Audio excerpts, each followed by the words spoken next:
गानचतुराय गानप्राणाय गानान्तरात्मने गानोत्सुकाय गानमत्ताय गानोत्सुकमनसे गुरुपूजिताय गुरुदैवताय गुरुकुलस्थायिने गुरुविक्रमाय गुह्यप्रवराय गुरवे गुणगुरवे गुरुदैत्यकलक्षेत्रे गुरुधर्मसदाराध्याय गुरुपुत्रपरित्रात्रे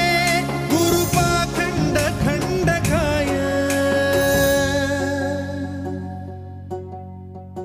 गीतसाराय गीततत्त्वाय गीतगोत्राय धीमहि गूढगुल्फाय गन्धमत्ताय गोजयप्रदाय धीमहि